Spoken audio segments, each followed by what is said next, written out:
Chioggia, presso l'Auditorium San Nicolò, la prima tappa degli Stati Generali della Pesca del Veneto pone l'attenzione sulla pesca professionale e l'acquacoltura nelle aree interne. Partendo dal documento della Carta Ittica regionale per le aree lagunari e deltizie, si vogliono evidenziare le peculiarità regionali di tale attività e contribuire alla definizione delle linee strategiche per il sostegno e lo sviluppo delle imprese che vi operano.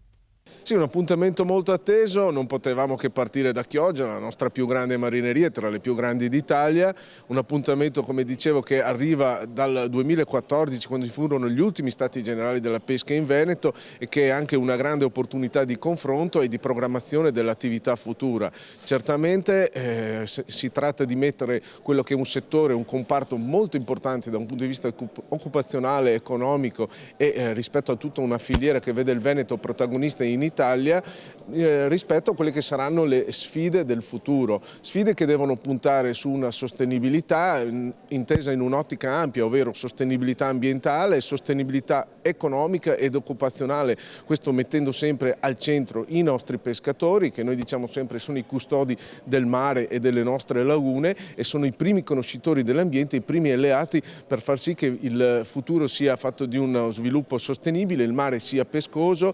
e naturalmente vi siano dei prodotti di qualità sulle tavole dei cittadini. Direttore dell'Acqua, iniziano questi Stati Generali della Pesca del Veneto 2022, una sua battuta, una sua impressione a pochi minuti dall'inizio di questa prima tappa qui a Chioggia? La prima cosa è un ringraziamento alla Regione e all'assessore, perché questi momenti sono fondamentali per noi che dobbiamo gestire degli enti strumentali che devono essere d'aiuto a questo settore.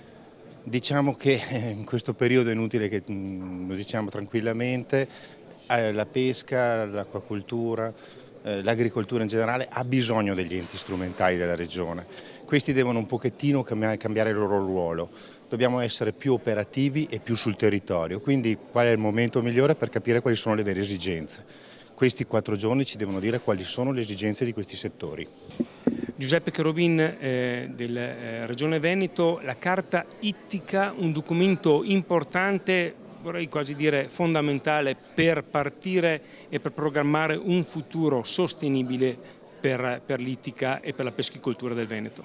Certo, la Carta Ittica è lo strumento di pianificazione di settore che si occupa di pesca professionale, acquacultura, anche pesca dilettantisco-sportiva, ed è il primo strumento di questo tipo a livello regionale dopo il passaggio delle competenze dalle province alla Regione. Oggi la Regione ha centrato su di sé tutte le funzioni in materia di pesca professionale e acquacultura, e quindi questo strumento è importantissimo per dare rilancio e sviluppo al settore. Un appuntamento importante per tutto il comparto. Un appuntamento importantissimo per tutto il comparto, è una giornata, ovviamente partire da Chioggia è una cosa importante, un segnale importante, e l'attenzione che si dà appunto al mondo della pesca nella nostra città. Qui ci saranno degli esperti che parleranno, i rappresentanti anche delle marinerie, dei marinai, degli armatori, quindi da qua deve partire un chiaro messaggio anche al governo nazionale che questo settore importantissimo, trainante anche per la nostra città, non deve essere dimenticato.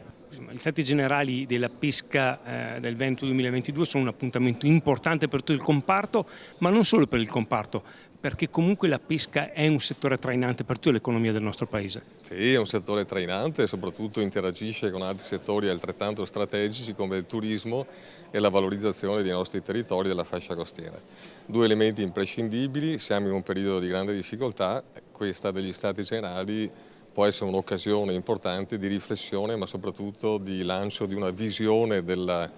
gestione della pesca professionale diversa nell'Alto Adriatico. Rappresentano una nuova ondata, una nuova motivazione sia per i rappresentanti di categoria ma anche per gli operatori che possono rilanciare la propria attività.